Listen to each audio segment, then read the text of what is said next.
টালা প্রত্যয়ের শতবর্ষ, এক আবেগের শতবর্ষ। এটা হচ্ছে টালা প্রত্যয়ের মণ্ডপের একদম পিছনের যে অংশটা, মানে এই গ্রাউন্ডেই পুজোটা হয়ে থাকে, একদম এই জায়গাটা একদম পিছনের জায়গাটা, একদম বড় মাঠটা, আর ওই দিকটা রয়েছে একদম সামনের অংশ।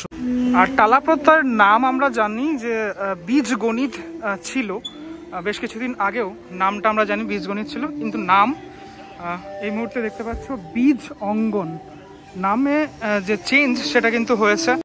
এ সিট কোর্টইয়ার্ড নামকরণে বাংলার রূপকল্প রচয়িতা মাননীয় মুখ্যমন্ত্রী মমতা বন্দ্যোপাধ্যায় ভাবনা ও বিন্যাসে ভবতোষুতার, আমরা সকলেই জানি সে ব্যাপারটা। একদম মণ্ডপের ভিতরের অংশটাতে এই যে প্যান্ডেল করা তো অনেকাংশে রেডি হয়ে গেছেই, আমি যেটা দেখাচ্ছিলাম তোমাদেরকে, এদিক থেকেই এন্ট্রিটা হয়ে থাকে, এই দিক থেকেই কিছু দেখতে পাচ্ছি যেটা পুরোপুরি লোহার স্ট্রাকচার। এই যে দেখো এরকমভাবে পুরো ব্যাপারটা করা হয়েছে।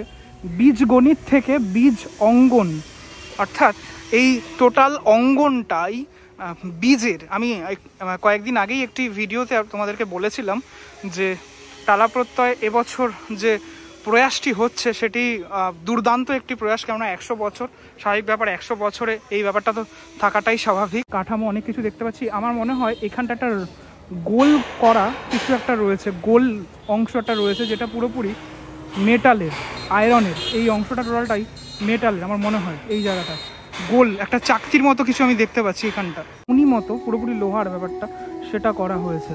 হ্যাঁ, আবার ওপরে কিন্তু এরকম প্লাস্টিক দিয়ে ঢাকা, কেননা আমরা জানি যে কলকাতায় অনেক বৃষ্টি হচ্ছে, সেই কারণটার জন্যই এই যে ব্যাপারটা মানে ছাউনিটা সেটা দেওয়া রয়েছে। কিন্তু আমি এটা দেখার জন্য খুব আগ্রহী থাকলাম, এই যে একটা বিরাট আকারের যে লোহার ব্যাপারটা, এবং শিল্পী ভবতোষুতার মহাশয় তার যে কাজ, তার কাজে আমরা জানি যে লাইভ পারফরমেন্স সেটা থেকে থাকে। এবার থাকছে নাকি 100 বছরে, সেটাও দেখার অপেক্ষা। ধীরে ধীরে যত সময় বাড়বে তত এরকম যে কাজগুলো আরও বেড়ে যাবে, কেননা পুজোর আর বেশি দিন যেহেতু বাকি নেই। আর আপনাদেরকে জানিয়ে রাখি এই টোটাল জায়গাটা কিন্তু ফটোগ্রাফি রেস্ট্রিক্টেড এই মুহূর্তে। ধীরে ধীরে শিল্পীরা, অর্থাৎ যারা সহশিল্পী, তারা একটা একটা করে বাঁশ নিয়ে ভিতরের অংশটাতে প্রবেশ করছেন। এভাবে তিল তিল করে একটা মণ্ডপ গড়ে ওঠে।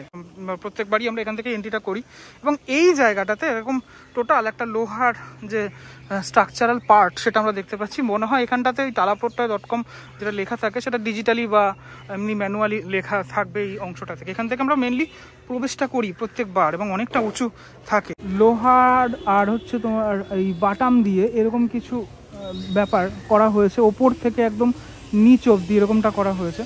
এরকম অনেক দেখতে পাচ্ছি সামনে ভিতরে, এই রকম টাইপের, এই রকম প্রকারের অনেক